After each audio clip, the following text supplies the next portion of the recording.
Good morning, Bubba. Happy birthday! Come on down. We got you a special breakfast made. Happy birthday! That's your breakfast. You want to open your presents first, or you want to have your breakfast first? Presents! You want to have your breakfast first, okay?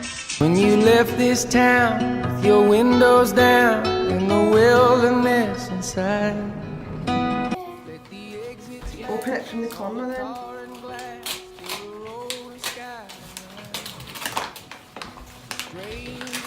I got five. What are you doing? Push.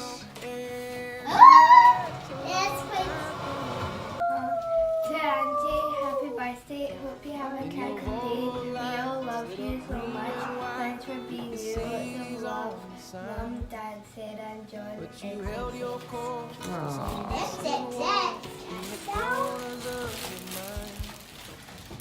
Jammers! Wait, what's up? Show the camera, you got some unicorn underwear. Show them who set. I can wear these underwear. Yeah. Oh, he's got the Cooper body. Who's that, Angie? What is that? Denim jacket. Bewitched. Jacket. Bewitched style. Uh-huh. Fight like me, da. Selfie sports top. That's not perfect. Ooh, that's not perfect. What is that, Dad? That's a If they're t-shirt. like your holidays, your sliders. That's flip-flops. Flip-flops. No, it's flip-flops. It's a wee top and skirt set. I thought it'd be nice for your holidays as That well. one, another t-shirt for Angie. Box. New shoes. These are not good. I quite like how they're quite cloth. Thought They're they'd good be for the nice beach. for your holidays. No, they're definitely good weather shoes. You mean nice weather shoes? Aye, good weather. Box. Little big shoes. That's nice. No, nice. Oh, big shoes are there. Just in the sparkling. Yeah, glitter. Oh, that got nice.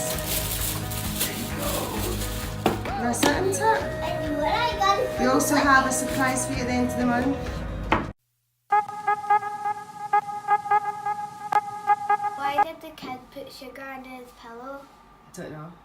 So he could have sweet dreams. Oh.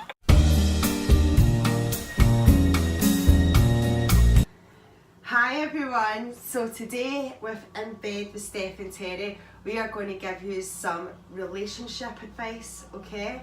I see you walking in the club, making moves, getting love, you know you're sexy. Yeah, you flowing. I'll make the baseline nice and neat for all you freaks on disco treats. Just shake that ass. Shake that ass. Just shake that ass. Shake that ass. Get out. Just shake that ass. Just shake that ass. Shake that ass. Go on and flaunt it. What your mama gave you, huh? Gonna make you dance. Go on and flaunt it, baby.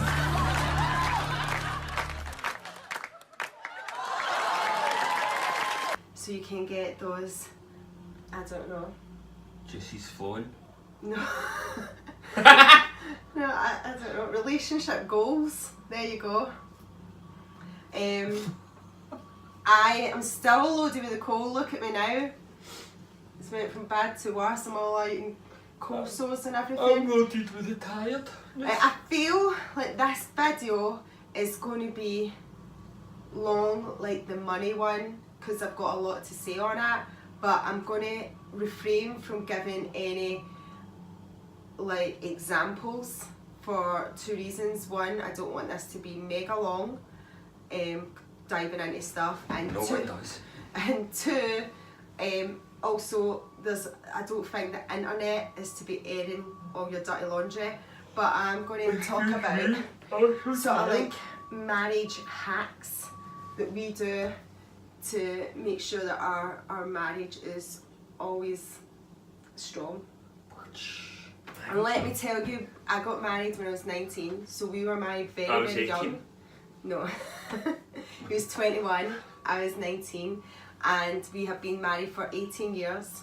We were together a year before that. We were probably friends for about 6 months before that. So long. But I can't shoot you, I'm sorry. obviously being married so young, and the way how we got together as well. I mean, we got married when I was pregnant, I was 6 months pregnant. You could say it was a shotgun wedding. But yeah, we've had our trials and tribulations, to say the least. You know, we know as a married couple, you can hate them and love them at the same time. It's very true what they say. It's a fine line between love and Love hate. to hate them. Or hate to love them. Yeah, yeah. In a way. When we first met each other, we didn't like each other, okay? And it's weird, this hatred towards each other turned into an attraction to each other. And Well, Abdul. just You want a wee cat dancing there? opposites attract. Which is so true. But what happened with us is we would have major fallouts. Usually, pretty much all. It was always you. We'd mess up, but I would always take him back because he was so funny. He was so funny, and he could always. I couldn't stay mad at him for very long. Yeah, I couldn't stay mad at him for very long. But over the years, he stopped becoming funny. You know, I got to the stage where, I mean, I was for the first 13 years, I would probably leave you at least a couple of times a year. I'd be like, I'm going to my mum's. I'm going to my mum's. I'm done. I'm finished. And my mum would just be kind of, you've made your bed. You're not coming here. So, yeah, what my mum did say to me was, when we were getting married, she went, there's three reasons why people get a divorce.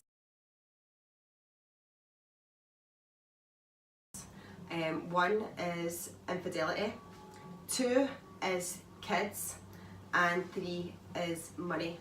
Okay? Money, money, money. Money, money, money, money. Okay? So, and I agree with her.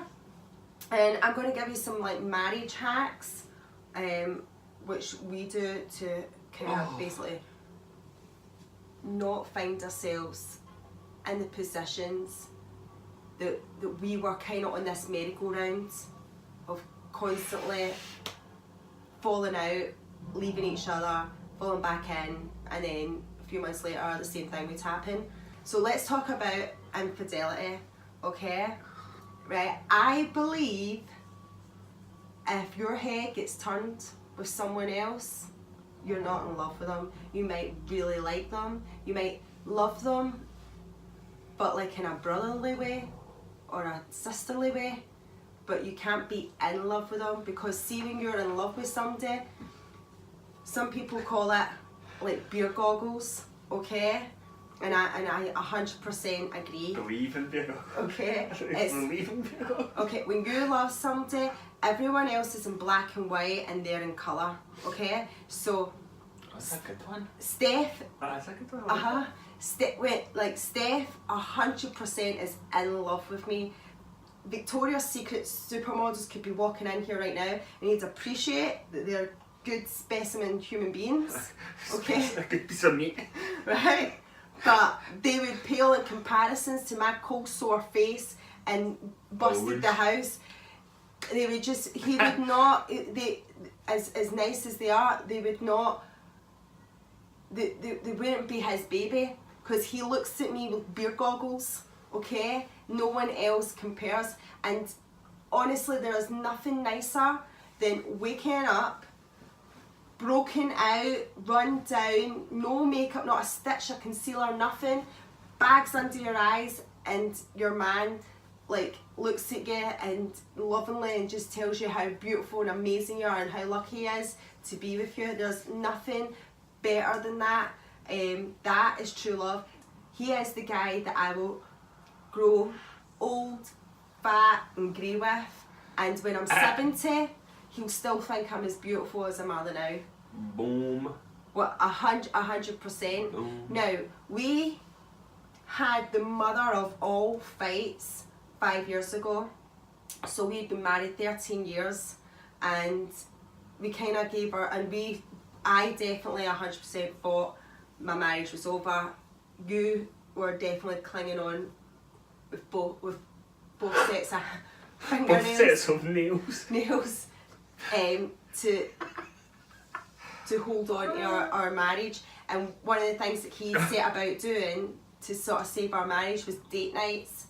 Now before, I would have thought set date nights, like set Tuesday night date nights, but it honestly saved our marriage. And looking at how we were before, I would have said, you weren't in love with me, you liked me, you cared about me, you wouldn't have seen anything bad happen to me, but you were not in love with me. For instance, if I put on weight, he'd be like, how much weight you've put on? My skin was crap. He'd be like, I'll state your skin. Now, he'd never, if I say to him, and I have put on weight, I had a section, we had a little boy and I put on weight, and I say to him, you know, I hate my stomach, I hate my stretch marks, and he gets really annoyed. No, stop it, I love your stomach, stop saying that, okay? Right, they carried our babies. He's like, so, like, really sweet. No, but you are, like, if I say I've put on weight, or like, no, I love your body, don't say I like the way you look. I love you, I love you, I love you! So, so definitely, he might have loved me, but he wasn't in love with me, and that all happened when we started having date nights. Honestly, when people, and also what I know is that affairs are the most complicated thing in a marriage. It is not as simple as, well, he obviously left her, she let herself go and she had a baby and he got an upgrade, or whatever it seems like black and white about. It's not, because see, when you are in love with someone, you love them for what they are inside. It's what's in here. The outside you don't care about. So even when you see people, I'm so blocked up, sorry. So when you see people like Beyonce and you go, oh, you know, Jay-Z cheated on Beyonce. I mean, if she gets cheated on, what's the rest of what chance the rest of us got?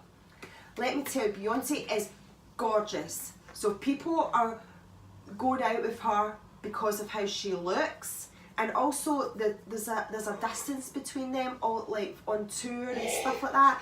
So if they're apart for long periods of time and he loves her because of how she looks as opposed to in here, then he's also going to love how someone else looks, you know, when she's not around. Affairs are very, very complicated, and I will say, when me and Steph, like, we from straight off the get-go, we had this love-hate relationship. Even before we got married, we'd broken up a couple of times, and again, always his fault. And I remember being in college, and I was 19, we got married and I was 19 at college, and I was in tears, and all the girls in my course were about my age, so none of them had been in real serious relationship, none of them were married, except for one woman who was 27 and she was divorced with 2 kids, and she turned around to me and she went, your husband needs to watch, because that's how affairs start. You know, if you're constantly pushing your partner away, then, you know, and you're causing distance between each other, then obviously, you know, they're going to find love somewhere else.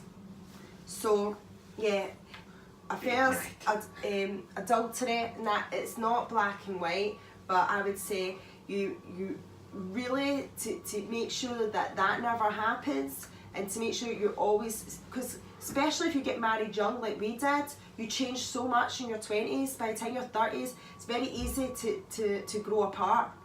But to make sure that you're growing with each other and not growing apart, you need to have date nights. The thing with me and Steph was, we never talked.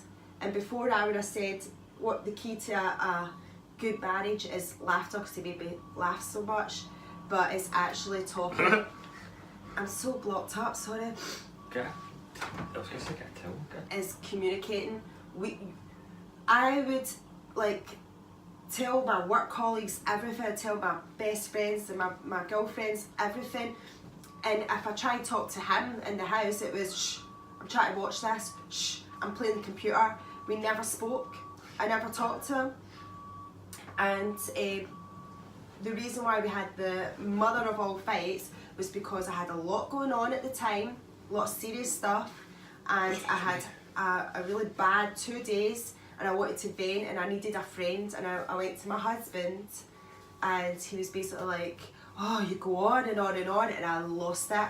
At that point, he was the biggest scumbag out, and I lost it, and we had the biggest fight. Everything was brought up about everything from the past, everything was cast up, and it was actually a blessing in disguise, because it really made us address all the problems in our marriage, and we started having date nights. And date nights is not us two sitting down watching a movie, it is kids are in bed, we open a bottle of wine, and you know, we listen to music, and we talk about our week, and we talk about our problems, and we laugh, and it's good. Tonight? And every Friday night? If we can, night? we try and have two which is called date nights a week. Maybe every fortnight we'll go out for something to eat, and we go for a walk in the park, up to our local curry house, have a 3-course meal, sitting at a table, talking. Yeah, good days. Talking to each other. So Stodgy. if we can't, we try and have two date nights a week. But yeah, sorry, I'm so blocked up. The key to a good marriage is communication, and set aside time. yeah, you need to set aside time.